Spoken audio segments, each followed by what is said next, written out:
Welcome back to Not a Straight Line with me, Pete Daly-Dickson. This is the show that explores the non-linear journeys of artists and entrepreneurs to inspire you as you zigzag through your own non-straight line life. And this week, I turned introspective with Isse Muratspahic. Tapping into purpose, potential, and truth has been a key aspect of Isse's non-straight line journey since burnout in his corporate life and him shedding that life to become a writer and reflector on life's big questions.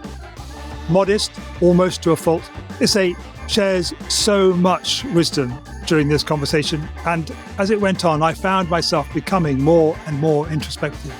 It shows where Isse's zone of genius truly lies. I'm sure that you'll appreciate Isse and enjoy this conversation as much as I did. So, are you ready for your own inward journey?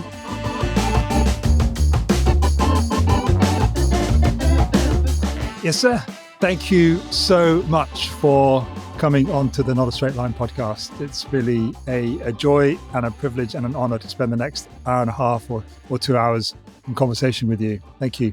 Thank you for having me, Pete.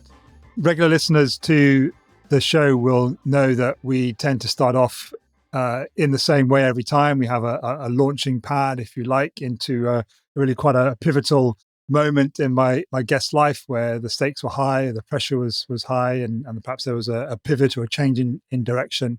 And you shared with me just before we hit record that you've actually written about this moment. Do you want to provide a bit of context for that, or do you just want to go straight into it?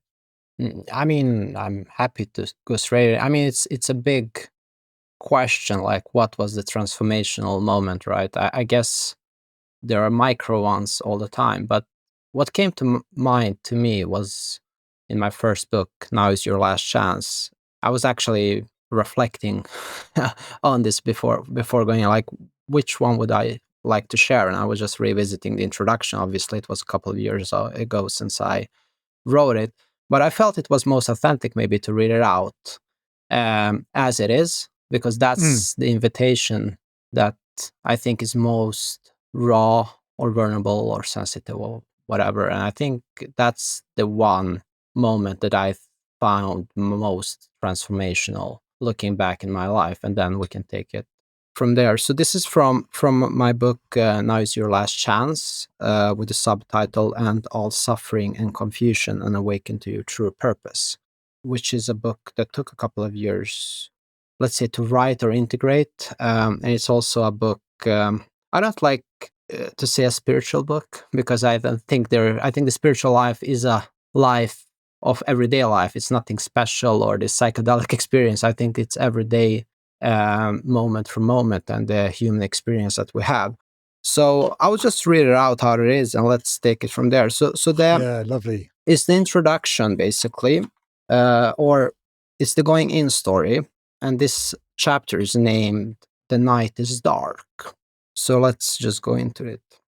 Although I rarely think about my past experience, or more commonly referred to as my life story, I would like to share with you a pivotal transformational moment that irreversibly changed the course of my whole life. Consider my sharing of this experience to be an inspirational invitation to navigate your life experience consciously from now on. I had just entered my 30s, and I found myself in an increasingly uncomfortable and painful predicament. Like most of human, I did my very best to sedate and control this discomfort by increasing the effort I put into activities, relationships, and all other socially acceptable substances in order to find my purpose and to make some sense of my life experience. However, underneath all these activities, conversations, relationships, and places, I had a deep sense that something was fundamentally wrong. The subtle message was, this can't be it.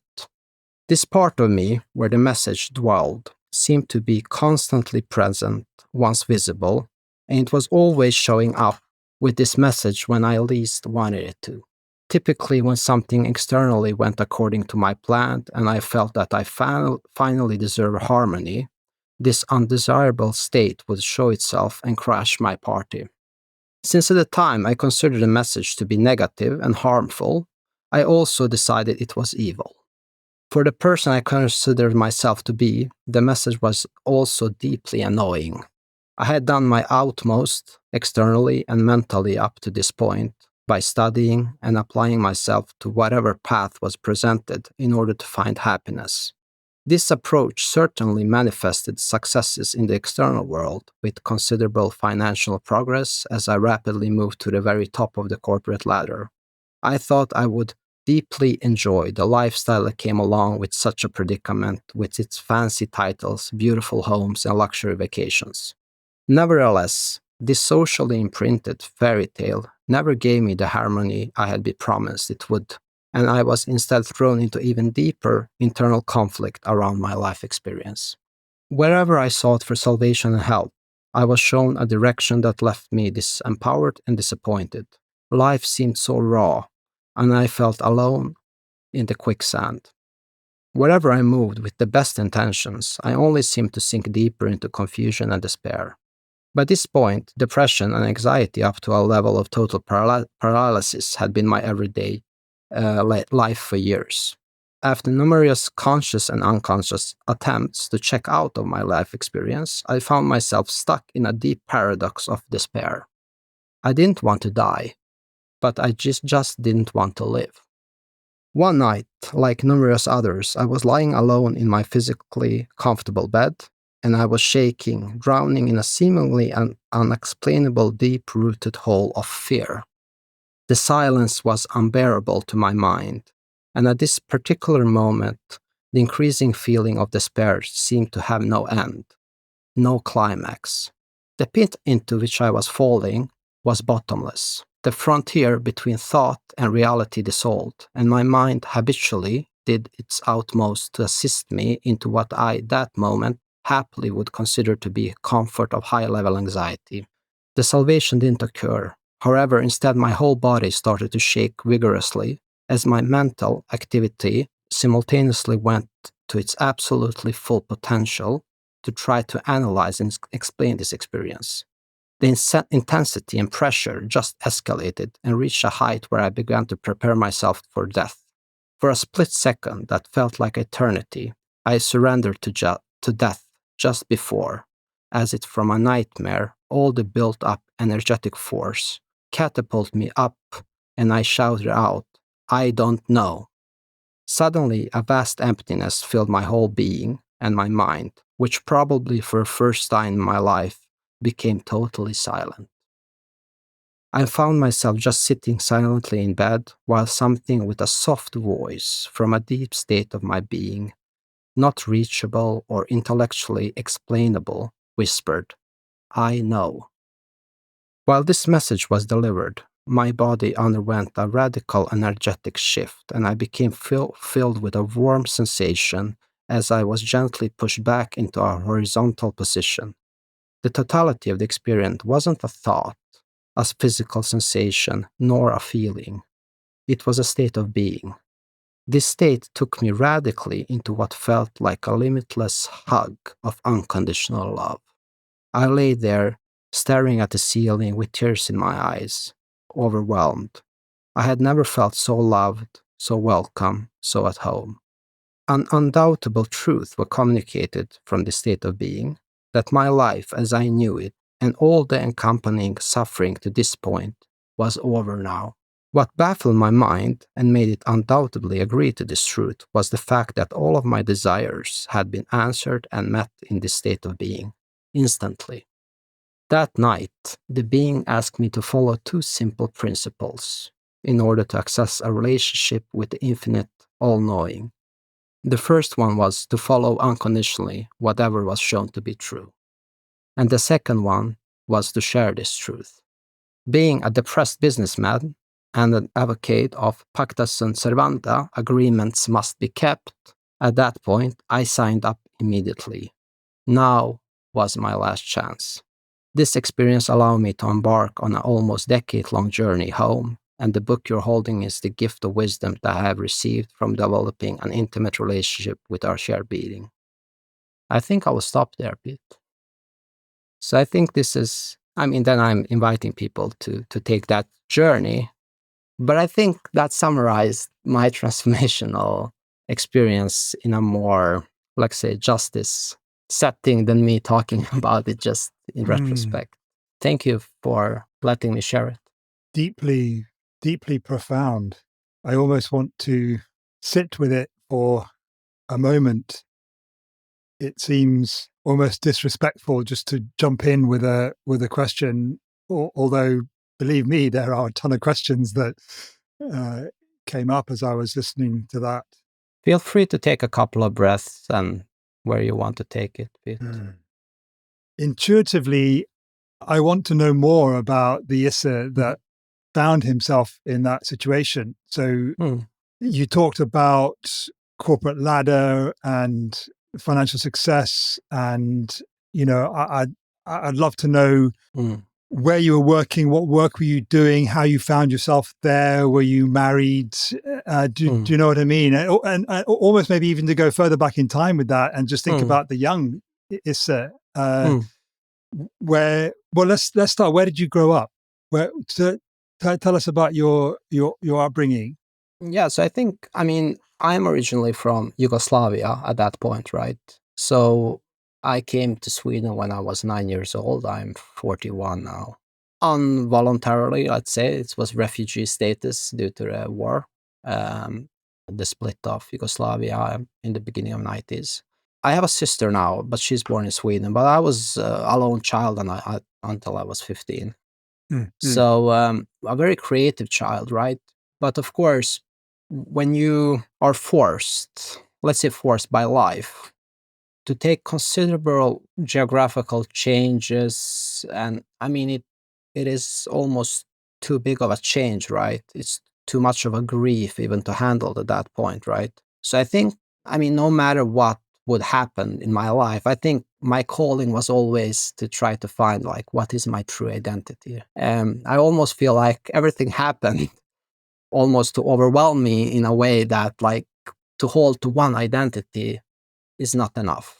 And I can also see that trait in how I approached relationships, job, creativity, almost naively, like almost like I was looking for grief.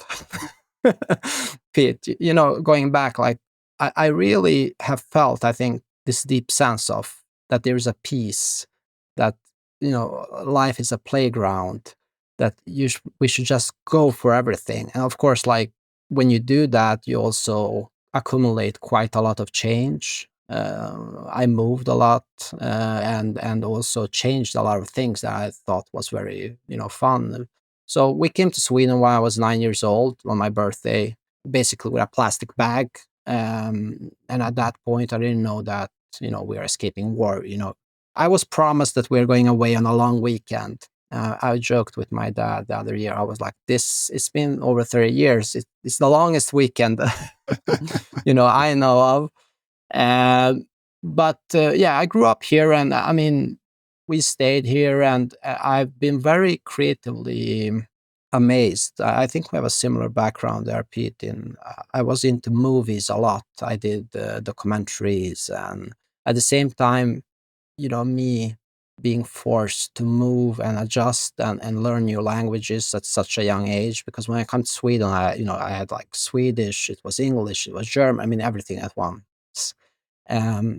So I think I've searched for some sort of security. If like what will happen if shit hits the fans and I need to, flee again. So some part of me also wanted to have that security. So I started studying informatics when I was at college, back after IT bubble in the beginning of 2000.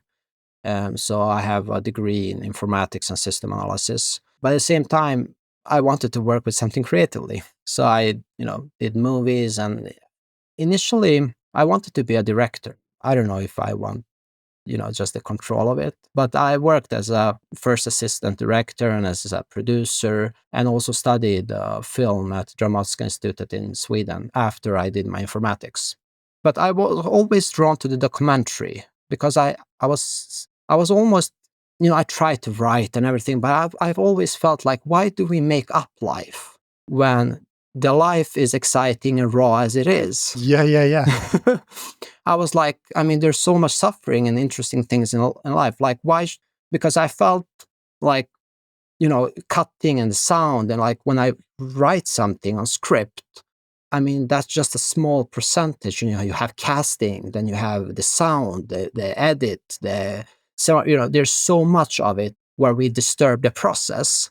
So I had really hard time grasping like who is the creator of it, like, and if you follow American school, it's the producers that decides everything. In Europe it's definitely directors. So I was drawn more towards the documentaries, and I worked with that 6 months, traveled in France, and did some documentary about Bosnia as well. But ultimately I felt that the community around movies, it was a lot of lost souls.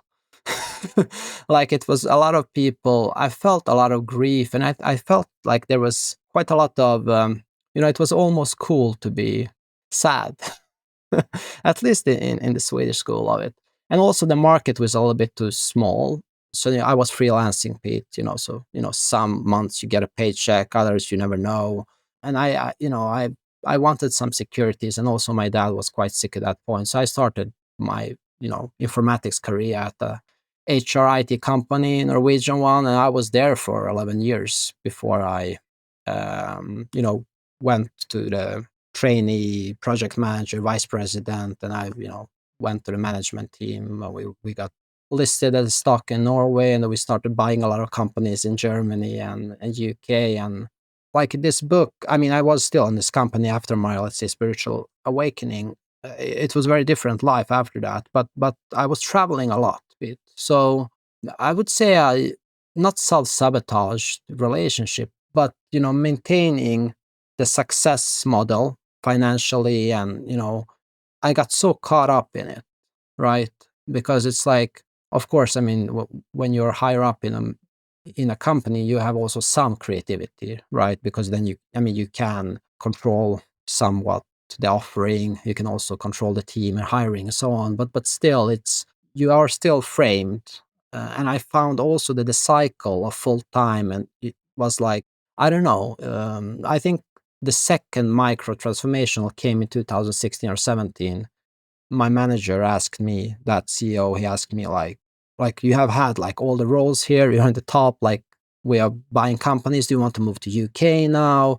And I was like traveling whatever 100 plus nights at hotel every, and I told him, I don't know what I want to do next, right? So I took a leave of absence for 6 months and started working on my book. And after 6 months, my book wasn't finished, and I felt, like I couldn't answer the question what I want to do. So I called him up. I said, I think the most fair is for me to quit and find this thing out. Like what do I want to do? Like I had found the state of being, but I didn't know the purpose part of it. Like being in this type of setting where we are communicating, because it was still like identity shift. Like you had a business life or a corporate life that allowed some sense of intimacy between human beings and a concept. And then I had my personal life, and I felt that they have merged. I felt like, I wanted to know about my co-workers' home situation. I was curious about what the cat of their name is, and like you don't have always time for that in the corporate setting. Like there's a distance usually between the human or personal side and the business side. It's just how the system and organization, I guess, is built up when you reach some assertions. So that's what happened, Peter. That's how I got in this work. So that moment that you so eloquently talked about at the top of our conversation, did that happen before you took the long leave of absence from your work, and that was what kind of impelled you? You knew you just had to step away. I think the moment that I was reading about in the book, like this transformational moment, that happened maybe 3-4 years before I ended, stopped working in corporate. So up to that point, I was kind of burned out. I don't think I just knew how to fully organically navigate life, to be honest, Dave. Well, like I thought like you should do everything at once, right? Of course you should, have the best relationship, have fun with your friends, go out Saturday twice a week. I mean, I was in my 20s.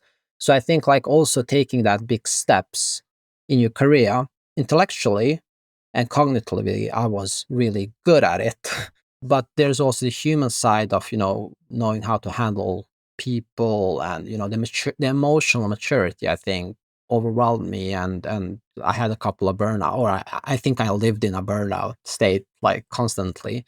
So when that shift happened 4 or 5 years ago, then I went quite a lot into, let's call it, self-development, basically taking space. Meditation became something I really enjoyed. I totally stopped drinking.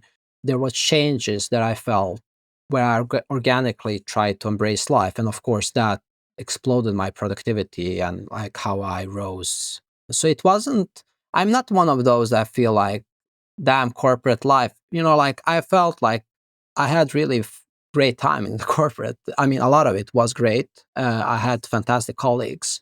But at some point, my calling wanted me to do something else.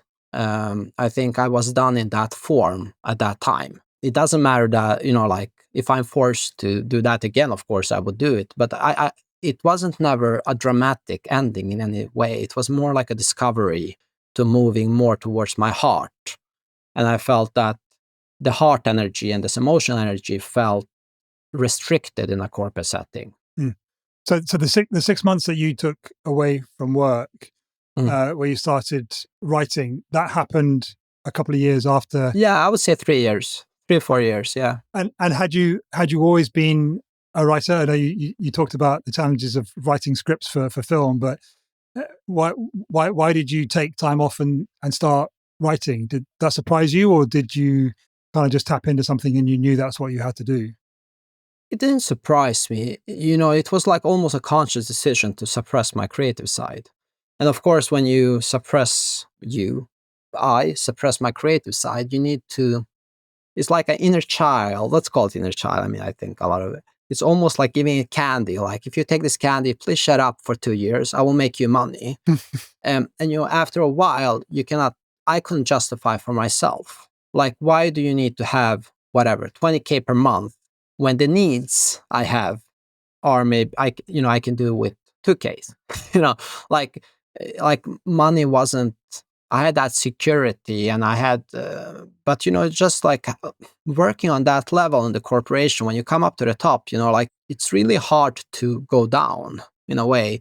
It's almost not go down, but it's like, it's very hard to do it a little bit, right? I mean, either you're in it or you're out of it.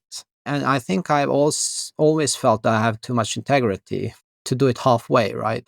But the writing didn't surprise me. I mean, I've always, since I was young, written poems and had this sensitive side of me that I really enjoyed. And I felt like life should be, why can't we just be ourselves?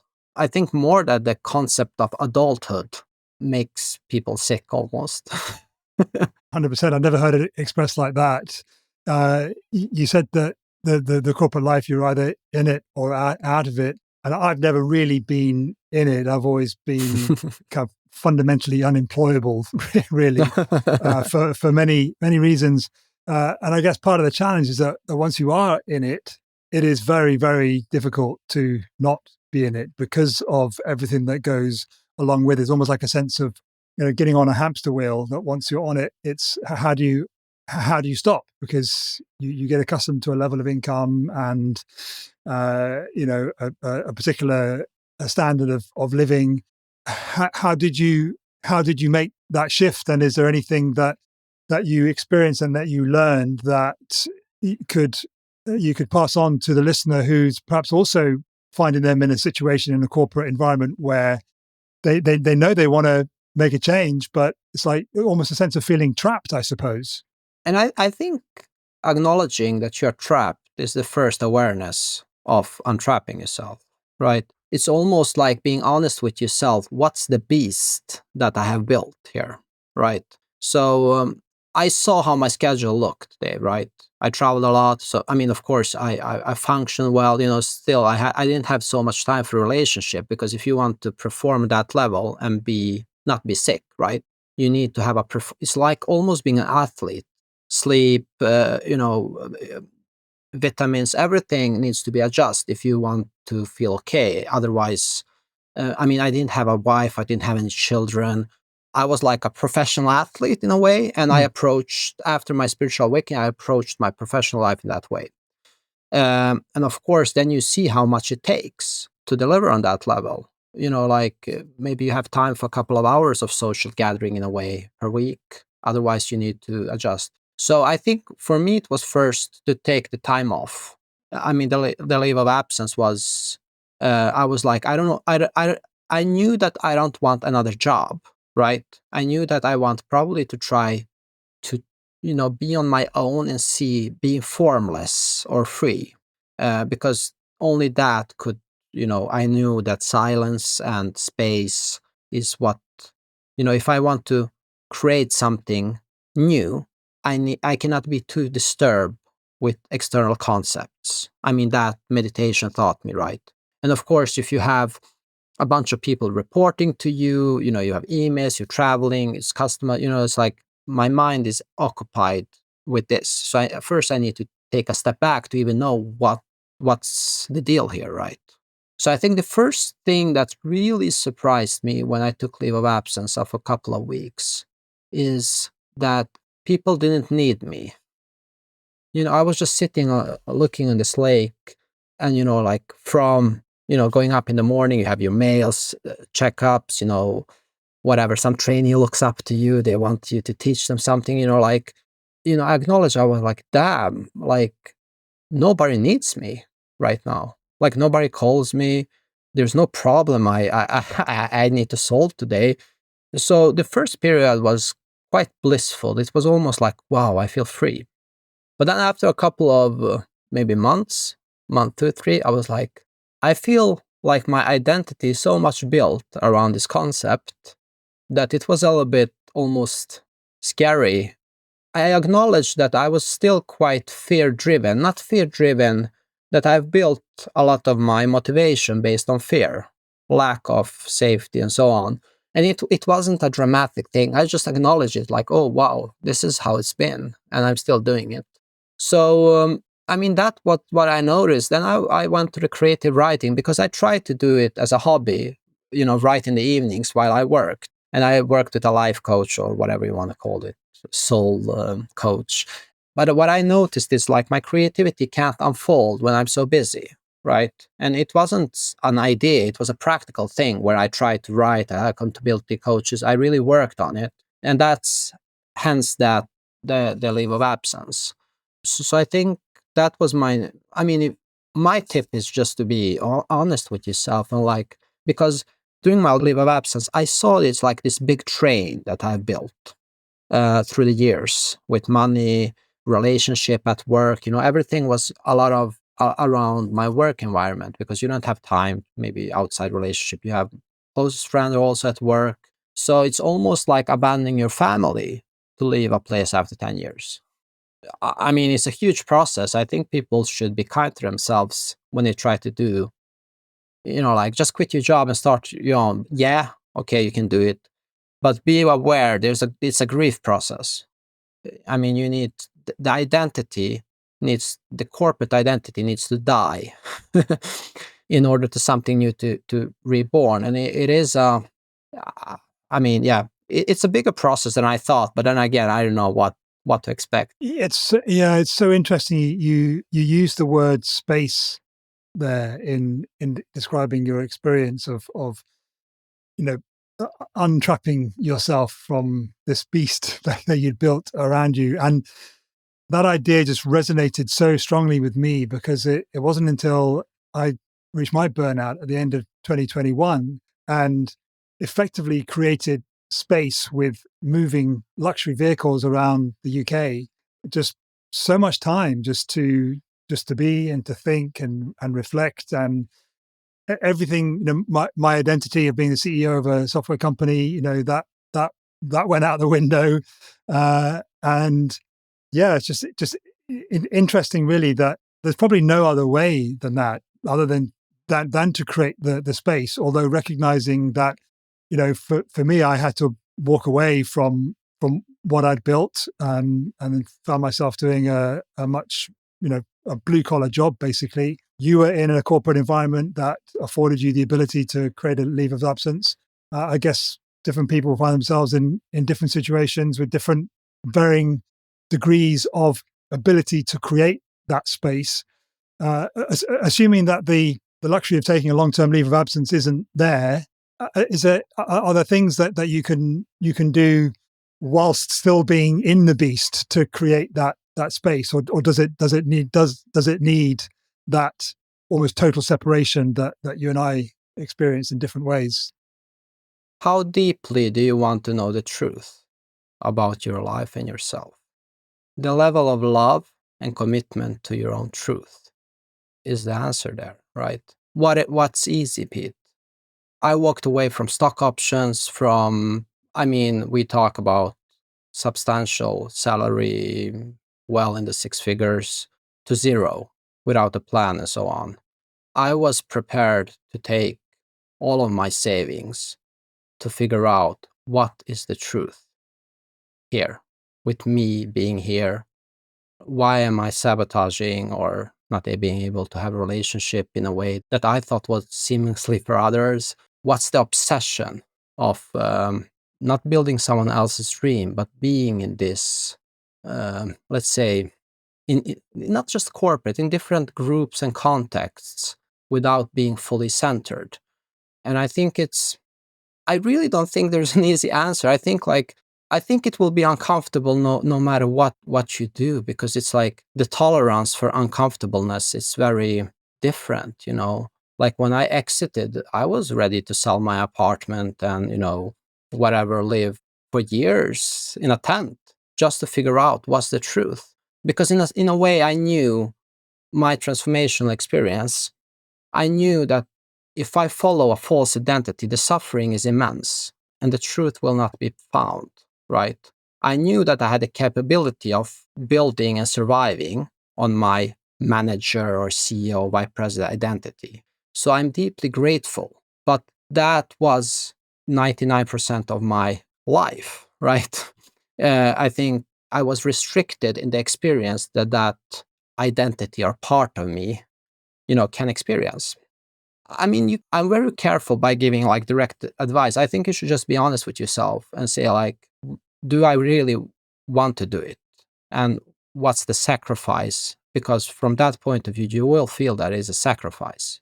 What am I willing to make to move a little bit further? And it doesn't need to be, I didn't find the change dramatic. Of course, what may felt dramatic is being in solitude for years, right? When I checked out, I did what we call benching, basically just reflecting, sitting, and of course all the emotions and the grief and everything comes up for you to integrate when you basically self-inflict corona setup on yourself. But I found it also like a deeply intimate and a beautiful process with knowing myself. I didn't know I had so much things in my unconscious mind that wanted my attention. And eventually life carries you to something new. So I don't know, maybe it's a boring answer, Dave. I think move towards it or acknowledge that you have the desire. As soon as you do that, all the fears will pop up. And that's the gap between what's imprinted on you from your parents collectively, what you have, agreed to continue to, to honor on a daily basis, which is money or social status or whatever, relationship, partner, and the desire of freedom. Acknowledging that gap will move you towards something. Yeah, and it's so true that so much of where we find ourselves is almost far more a function of other people than it is of us. Go to school, go to college, get a job, and where does that come from? But from other people, and maybe that's the first step, is recognizing that the where you are is not necessarily or probably a fully conscious, considered from yourself, but from other people. And I think also we get tricked, Pete, because I think like what tricks us is the connection.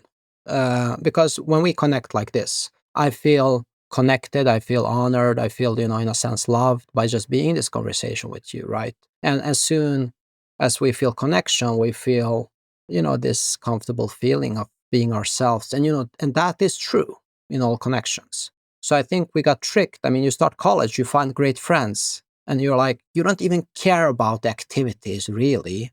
It's not about what we do, it's how we be, like how it makes us feel when we are being around each other.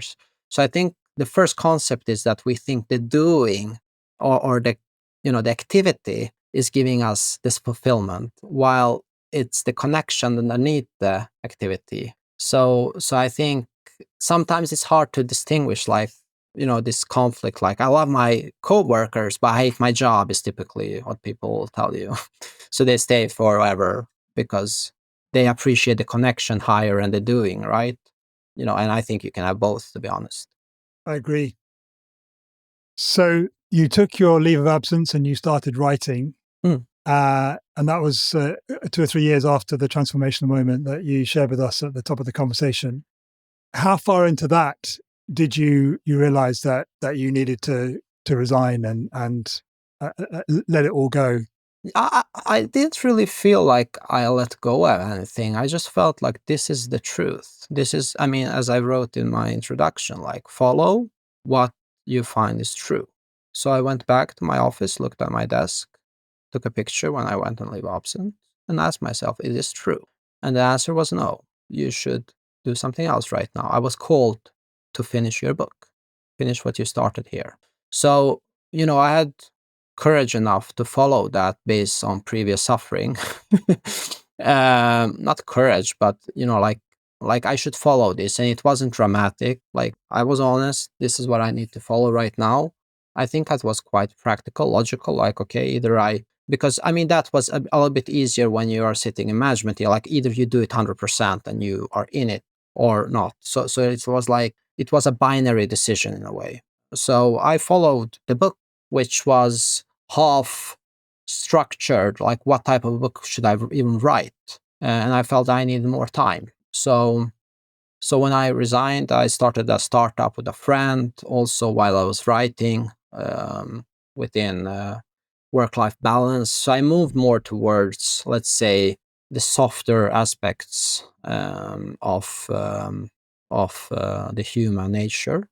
And that didn't really work out. And I continued with my book. And then after a couple of years, it became as a spiritual book. Based on, people ask me questions like, what do you do? Why is this happening? And basically I documented my wisdoms that I received. And I followed that path. And today I am a book coach, and I help people to commit to their calling and to get their message, their calling into the world. And, under my, let's say, brand, Calling to Millions, which is all about, finding your calling, sharing your calling, preferably through a book process, and sharing with millions of people, and that will give you the fulfillment. Yeah. And that find your calling is another way of expressing what you realize for yourself is find what is true. Would you say? Yeah, definitely. I mean, I think, what's the expression that you are called to do here when you're present, Pete? Like, what is the expression? I think, like, at the core of it is being fully present, right? I think, like, so I think my calling is to inspire people to follow their truth. And the impact is in order for us to be emotionally and financially free. So that's my calling. And I do it through book, helping you write a book, doing this process of discovering your own calling. And I found a book writing process to be a perfect way to speed up this process of, because you need to commit, right? You need to make space, you need to commit. There are a couple of prerequisites when you write a book. You need to break a couple of collective shames about being maybe selfish, of sitting on your own. And, so it is like a milestone when you commit to a book, that you are then committing actually to your heart on a deeper level. then you can accelerate the process somewhat of aligning to your purpose, right? So you've used the word calling and you used the word purpose. You just use it just then. Are they interchangeable, or do you see some nuanced distinction between the two? I don't really. I think it's the same. I would say as a word, it's pointing to the same experience. I would say that, and I mean, the more I work within coaching and this, I can see that we are basically all doing the same thing under different umbrellas, right? I mean, someone may have a desire to write a book, and they are discovering the same truth, while whatever someone needs a help with an offer or marketing, like at the core of it, it's the same experience of trying to align what do I love and how do I express it in the world by being true to it. But of course, it depends what's true for you, right? I don't know what's true for you. It's for you to discover. Obviously, I know the term calling, and it's most often used in the context of people being called to the ministry. They talk about being called to kind of serve God and whatever as a missionary. But there is something that I love about the word, in contrast to the word purpose, that the people say, find your purpose. Also, almost like something that's hidden, and you've got to go and search for it and find it. And there's something in the word calling, which is like it's there all the time, and you're being drawn to it, provided that you create the space somehow to open your ears and your heart and your life to hear. And once you've heard it, it's unhearable. You know what I mean? It's like you can't not hear it, and then you can start walking towards it. Yeah. Therefore, I never use the word finding. I would say I prefer the word reveal your calling, and then ask you, why do I need to reveal it? Because it's usually hidden. That's the same thing. Like if you just say that there's a desire, then at least then you see it a little bit. There's something to walk towards, right? So I think in the first instance, I would say it's a revelation. It's a revealing of something that you're born with, that's been with you the whole life. And you're not being heard it because you're imprinted, and I'm imprinted. We're all imprinted by millions of both collectively and personal stories that we in some sense believe in, because it's so us, and it was the first maybe memories we had. So it becomes our identity. Exactly. And it's like, even because sometimes people say, oh, okay, find your purpose, but like, what should I find? I think like just turning down the volume, and the silence will show you small steps, and it's not yelling. It will not give you a text message like, this is your calling, good luck. If only. Yeah, it's little cues to move towards this direction. And if you have courage enough to follow the first cue, the next step will be opened. And that's the adventure, right? So I think, and that's also the most, I think, challenging, because you're basically living in the unknown. And I think that's the truth at the core of life. We are living in the unknown all the time. We don't know how many breaths we have. So every breath is a blessing in a way. But of course, when we are in our mind, mental context and stories and life and time, and of course that's needed in a way to give some predictability to our life. But still, it's not a guarantee, right? It's a concept that we impose in order to feel safe. But living in that concept also makes you quite restricted. So I think like daring to be sensitive to our true nature is basically the name of the game, in a way. So it's almost like we create this beast, as you described it, to protect us, to keep us safe. And not many people have the traumatic start that you did in terms of escaping from war and whatever. But there is both an individual and a collective desire to be safe. Our brains and our minds are constantly, our subconscious is constantly trying to keep us safe. But this thing that we create around us to keep us safe eventually is the thing which creates the greatest danger. And you said it at the top of the conversation that the harm, and by that, did you mean in the transformation moment you talked about a physical experience, but is that harm more psychic than it is physical, or do you think there is physical harm from not being true to who you are? I mean, I don't think I believe. Today I know. I mean, body, mind, spirit. I mean, this is also a little bit issue with Western medicine and how we approach energy at whole, right? I mean, we want to name something that's interconnected. So even if I let go of my mind stories and do a grieving process on the mental level, right? There are stuck emotions in the body, right? So when that arises, do I make up a new mental story why this is happening, or can I just be with the sensation? This is just an example, Pete. So I think like of course, if we are disconnected with our body, after a while you get inflammations and you can, I mean, have different type of psychosomatic experience, whatever. But also when you go into an integration process, you may feel like things are getting worse because you're noticing them. So, like my teacher used to say, like you get 7, like for every 1 impulse you send to your body, your nervous system sends you 7 back, so you get a lot of information for your body that we need to digest. I just thought everything was anxiety in terms of better wording. I didn't know like what is normal to feel. I don't know, like because I lived so much in time and I needed energy. So I tried just to protect the energy and to conserve it in a way to serve this identity of success, for example. But of course, when you deconstruct this and you just sit down, you are aware of everything and not judging yourself just because you're aware of it is also the loving parts. I mean, just seeing these parts in my transformational experience is like basically I get a gap between the one that is conscious about the experience, let's say my identity, and the experience itself, right? I had so many parts of me that had conflicting experience and needs. And of course, if you live that for 10, 15, 20, 30 years, sooner or later, this will collapse. And I guess that's what we call a burnout.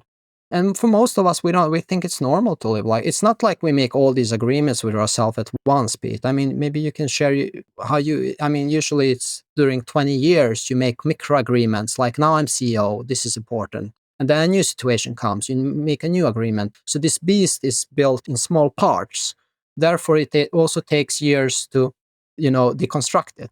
Yeah, and those micro agreements, just on reflection, tend to be made on the back of and on the strength of previous agreements that you made. Exactly. So, just one question that came to me when you talking there. You talked about the different parts of ourselves, and I know that there's a psychotherapeutic model, the internal family system. I don't know if that's specifically what you're talking to, but when you've mentioned the word integration several times in our conversation. Is that what you're talking to? This integrating the various aspects of ourself? What do you mean by integration, and how do you go about it? I mean, I love the EFS model. If we look on the internal family system model, which is basically that you have a manager, you have these buried children in exile, which is basically our child self, right? And then you have the firefighters, which are trying to soothe and protect the system, right? The manager is all about the future, making us safe. The problem with success is that the manager is quite close to our true self because the manager oversees. So sometimes we can think that the manager is the self, right? The soul self, let's say, or the universal self. So what happens when manager is burned out, then you have a firefighter that says, listen, take a couple of drinks. These children still have some grief. Let's keep them stuck, in this system. So when I say integration, is basically bringing these parts into awareness. And if we take IFS, let's start with IFS, which is basically the concept of there are no bad parts, right? All parts are welcome and they have a purpose. And the exile parts we unburden while the other parts. So we bring the system into harmony. If you look at Carl Jung or the archetypes, he is describing the same thing with different levels. So there are so many, let's say, modalities that say that we are not one part. We're basically a lot of parts that have different needs. And meeting with them compassion and helping them. When I say integrate, is basically taking this part or memory and help them with compassion and patience to say, like, listen, I'm 41 today. I have a small child. We are not back in 1987 or whatever the part is stuck in. What do you need from me?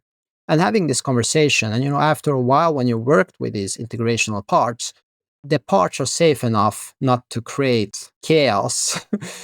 You may still notice them, but it's not, they are safe enough and they trust you enough to navigate life towards the experience that you actually want.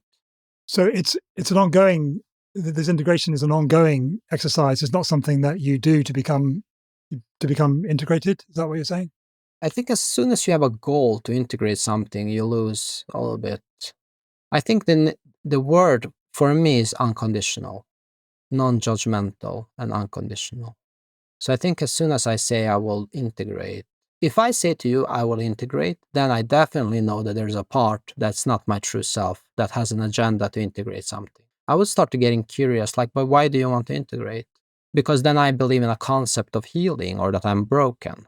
Then if I'm broken, then okay, then I have, it will directly go on the self-worth or a confidence part. So I think it's more just seeing that we all have different experiences and different parts that we're working on in different levels to integrate or to bring into awareness and be with them, basically. That's what I'm saying with integration.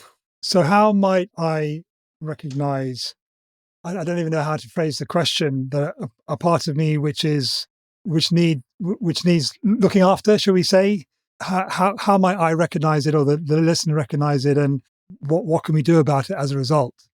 I mean, for me, it was that I did feel like my life was in alignment, right? So for me, it was, I mean, today I can recognize the parts in a different manner, but I think it's... How? I guess that's the question. How can you? Yeah, so I would say if it's high level of fear or anxiety, I would say it's definitely some childhood part. Usually it's always the inner child that we have resistance to. And I would say the most, for me, I mean, all the integration, I think the most of the suffering is in the resistance and the adult system we have built because we are so scared to cry or feeling unsafe. Because, I mean, undoubtedly, you will go into an experience where you need to feel unsafe in order to feel safe. So not rejecting this experience and saying like, just forget about it, but more seeing like this part has something to teach you and it is important where you're going. Because I'm thinking like all these parts with me are my, allies. They're helping me. We're like a group now that have a lot of different energies, and these energies we need to, use them in a manner that serves the higher good or the calling. Ultimately, I want to feel love. I want to give love. I want to be oneness with nature, with you, with my, wife, with people in the store. I mean, that's what gives you a sensation of flow in life, right? Nobody wants to feel afraid, isolated. So I think also for a long time, I was thinking like the fear is the opposite of love. Now I see it more like fear is disconnection from love. So I tried to get rid of the fear, which was more like, but fear, if I just embrace the fear, the love will come of itself, if it makes sense. Yeah, it does. And would you say that you have literal conversations with the parts of you, or is there some other work that happens? So let's say I recognize that there's some anxiety about something, and after this conversation with you, I now know that there's probably some element of my inner child, which is there's some resistance there. What might I do to move towards integration or kind of state of calm or love, or how you describe it? Yeah, I mean, for me, it's a boring answer. It depends, right? I think it's what I've learned throughout the years is there's no destination, there is no hurry. When I start working with myself, I used my manager. He got a new role. He wasn't the CEO or vice president, whatever. He was then the master of integration. So he had this agenda that it will take 3 years. We will do this. I went like addicted to self-help almost, right? And of course, like there's no end. Of course, I think it was good in terms that I got a real good commitment towards myself. But ultimately, life is always moving, right? For me, I would say it depends. It needs to be a dynamic. I would suggest a conversation with the parts. I think if you use the IFS system that you brought up, it's good because you have 3 different archetypes. I mean, you can quite easily bundle them. I mean, if you go out and take 10 cigarettes, you probably have a firefighter that wants you just to calm down or, do something where you have control. So you can recognize, but okay, now this is So I think it's not so much about solving anything, it's more bringing it to balance. So for me, if it is a big change, I would probably journal, maybe say, okay, what's happening here? Maybe journal some, or take space. I always take space. So it's typically just saying to my system, like, listen, guys, I know it's been a lot. I don't know. I mean, it's probably a lot of parts. I hear you. Guys, we don't have time right now for chaos. I'm here with you. I love you. You know that. So let's schedule a meeting on Monday. Let's go 2 hours in the forest, just walk, and you guys can speak to me what's happening in here. And I was just honor that walk, because you don't want to disappoint them, because they're just louder than. And then see what comes up, Pete. Usually, a manager will say, like, listen, you cannot build a company that takes 10 years in 1 year. I feel burned out. This is going too far. Or you have maybe whatever, the husband part is like, it's impossible to have a little baby and a happy wife and all these things at once. Like, you will notice all these voices. And then listening into them, and then trying to make all agreements, like, okay, the husband can get a gym session. you know it's almost, it is a fun process in a way, if you see it as a adventure and not a healing journey. It's more like, okay, we all have these parts, so let's see. It's so beautiful what you're describing there. And I've heard many times the importance of scheduling time for yourself in your calendar, and that should be a priority. But this idea of actually, difficult to verbalize my experience of what you just said. It's like scheduling a meeting, in inverted commas, with all the parts of yourself. It's not just you that's going to be showing up at that time that you put in your calendar.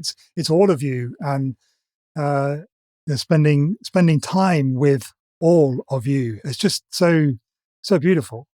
I mean, it's a practice bit. I don't know. What's your experience? I don't think it's, I mean, usually when you start this practice, before just asking, is that you will probably have one dominant part, right? For example, if you started a company, whatever, the manager will say, like, listen, you need to make an invoice or something. This is useless. We will die by just walking in the forest with these dudes. Listen, this happened 30 years ago. Why the hell should we even listen to him? So maybe you need to say to the manager, listen, a part of your responsibility is to take care of this child. And he was like, why? My responsibility is to make money. Okay, why is that important? So my wife don't leave me, or whatever may come up.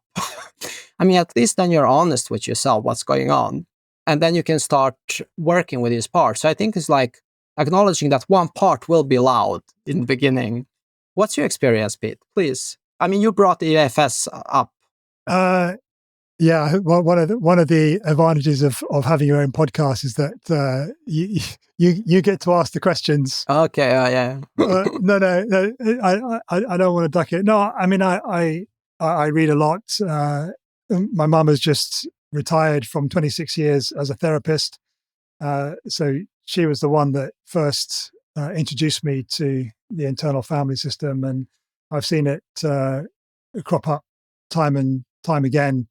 And just, there was just something in what you were talking about that brought it to mind. I've never done any work with it, formal or otherwise. So it's why I've been so curious and insistent, really, even in a way, of finding out what your, you use the word practice, what your practice is with it. And it's I learned fairly on in this process of starting my own podcast that I'm doing it for me. It's very selfish endeavor.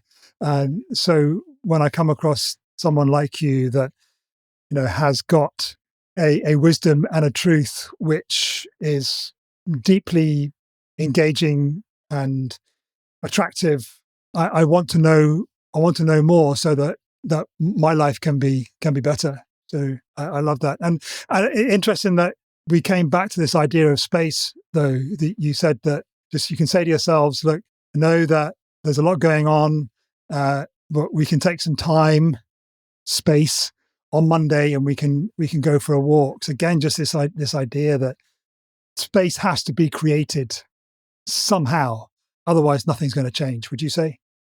Yeah, I mean, I think you should. It's your birthright. So I think as soon as I feel like I don't have space, there's something around boundaries going on. I mean, it's not even other people, it's my interception of other people. It's like, it doesn't, I mean, the everyday life today, Pete, it's going very fast, right? So we create a lot of activities just at the sake of having creativities because that's how we connect. It's not necessarily, let's say, connecting on a deeper level. I mean, usually it is a journey. I mean, in the beginning, when you create space, maybe you're almost a little bit too hard on how you communicate the boundaries with others. People like, okay, easy, take a walk. It's like, today I'm taking a walk, because you almost feel like you're selfish or whatever you may feel. So I think I think that's the best thing about having a coaching business, is because me integrating with myself, or this is a part of my job, right? So I cannot help someone if I'm not visited my own places. I can just take you so far. So it's beautiful that a part of my job today is just to, be with myself and allowing that space in order something to be created. And I think I mean, it's just a privilege. I totally love it, Pete. And I think if you ask me, for me, it's not really, it depends, right? I mean, if these parts are really loud today, then I know I have abandoned myself in terms of space. It doesn't mean that I didn't want to do activities. I mean, of course, I want to have multiple vacations with my family and spend time with my toddler. But, it's also, in order for me to operate at my highest, I also need to do some somatic work in terms of maybe shaking the body or whatever people like to dance, also do these conversation if needed. And also like recommitting or realigning to my calling outside just maybe the family, or because there is this, let's say, the world is one universal energy field, right? So we're usually very stuck in the closest relationship. But if we just don't create a space, we'll never have this new relationship like you and me are having in this call, which makes us feel restricted. And then we are not that happy in our life. Yeah, wonderful. So we started the conversation with you describing a pivotal moment of transformation for you, and it was a couple of years after that before you took your leave of absence and then kind of left the company. And there was at some point in that particular zag of your life, you must have met your now wife. How did you meet? I'm always interested to know. Yeah, we met actually through the digital way of meeting. We met just, I think, in the beginning of COVID. I think it was still like, once I committed to unconditional truth about just, I didn't intend to date. I was like, I want to connect. Whatever is true is true. And she also gave up on relationships or just want to connect. So, I mean, from that space, you can actually connect unconditionally, right? So, exactly, we met about 4 years ago and get married after 1 year. Have a toddler about 1.5 now, and I'm married. And yeah, it's been just a beautiful journey, to be honest. And I think when I say beautiful, I mean, of course, it's challenging, like all the journeys, especially when you have an accelerated. I mean, I got my first child when I was 39. I'm 41 now, so it's been like also meeting, the physical aspect of sleep deprivation. And I also see like, still like, okay, I've been quite comfortable compared to like having a baby, it just has all these needs. And I have my inner child. I also have a shitload of needs. So like, how these guys are gonna connect, and how having those shifts has been beautiful. So I think, yeah, it's been just a very, it's an adventure basically, I think. But yeah, this is how it's been for me, at least. And the zags in your professional life. So you said that you started in a startup with a friend, which didn't work out. What was the journey from finishing your book to doing what you do now? Yeah, so I mean, the startup thing wasn't really, I don't see there's no failures in life. I think there's just realignment and the cues how to align and realign, right? So I think it was no failure by any means. I mean, we started a company. I'm quite proud what we achieved during that time. Then COVID came, and like, we had not strategies, but how to implement this, and it was all good when we merged it or sold it further. The parts, the apps we did, but it wasn't like everything happened organically, I think, Pete.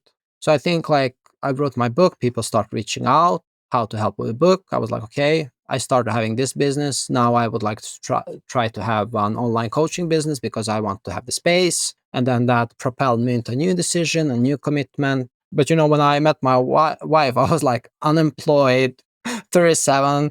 So it was quite fun. I was like, I have zero, You're a but real it was, catch. yeah, I was like, I have nothing, baby. I have nothing to offer. So I was like, if she stays, it's a catch. No, but I think it's, when you vibrate on the same frequency, if you want to call it that, you find authentic venues, so like she doesn't know me as a corporate dude. She probably thinks it's odd for me to see me in a suit almost, but I, lived in a suit for 10 years. So it's quite fun how life is really an adventure, and you can just turn it around whatever your heart desires. It will be challenging, it will be some griefs, but it will be worth it at the end. That's my message, at least, Pete. Do you have any idea of where the adventure is going to take you and your family, or do you just live in the moment and take the next step as it reveals itself? I mean, both yes and no. I mean, I have a sense when I'm really present. Like, I don't see myself necessarily. I see myself doing similar work for the rest of my life. I don't have that many questions anymore about what I should be or do and those things. I see myself doing what I'm already doing, just maybe on different levels with different activities. I mean, obviously, we have small children now. That restricts you from not restricts you, but that how I want to navigate the childhood of my child is that where my energy is going right now, which means maybe I in the future will definitely do retreats or maybe more public speaking, those things that today is more, let's say, on hold.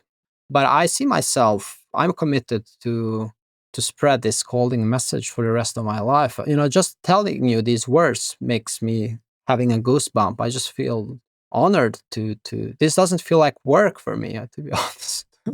It feels like this is something I would do with friends. And I meet such beautiful people, and if you want to call them clients, and like I feel so aligned with my heart now that it's like this is the truth. Like having something else, it just doesn't make any sense. And hopefully life wants me to continue and support me in this, but let's see. I love that we've come back to this aspect of truth, which is that thing that was revealed to you in your transformational moment. It's like, and nearly an hour and a half of conversation when we've taken a beautiful walk through the forest together, and we're back where we started. I've loved this time with you, Isse. It's been transformational for me, and I know that it will be an episode which I will want to listen to over and over again, and I know it will make I hope that it's made a big difference, as big a difference to the listener. Thank you so much for being with me. Thank you for having me, Pete. Thank you for the work you do. I really resonate with the service. I mean, having a podcast and doing this work is, I mean, you say it's a selfish. I believe it's like writing a book. You do it first. You need to do it firstly for yourself and your parts, right? Because you're curious what the hell is going on here. And without meeting that, I don't think that's selfish at all. I think that's very, it's a gift that we first need to give ourselves. And when we do that, I think the service and people listening and everything, it comes automatically, right? I think that the truth and the willingness to share what we have found is like love, is, you cannot not do it. Yeah.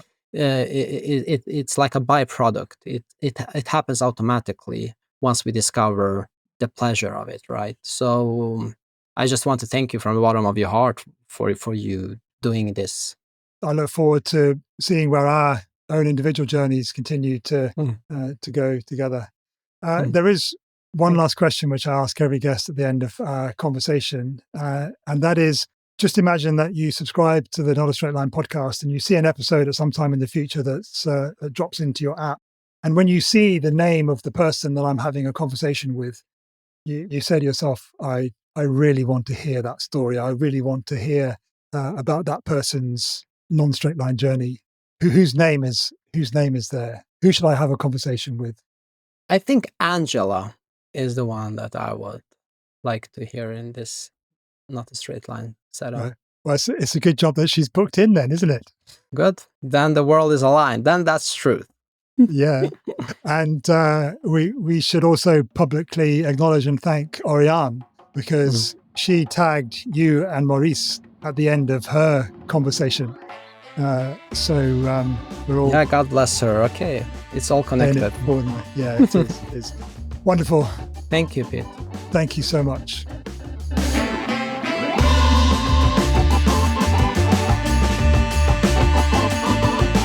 Thanks so much for listening to this week's episode of Not a Straight Line.